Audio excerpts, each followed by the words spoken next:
Good day, ma'am and sir. My name is Kusbiming Daraginan, 38 years old. My height is 149 centimeter and my weight is 48 kilos. I do not have any long-term medication or maintenance. I do not have any tattoo.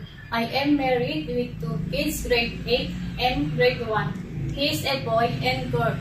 I have a TESDA domestic training.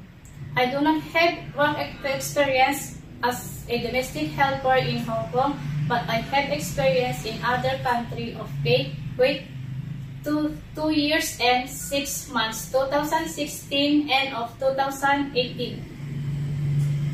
Have five members, 3 adults and 2 children. My duties are taking care of grandmother, cleaning house, ironing, washing clothes. I am willing to take care of newborn babies or elderly, take care of pets, willing to cooking, gardening, and car washing. I am willing to share a room or job to another Filipino worker or Indonesian helper. I hope ma'am and sir will hire me. Thank you.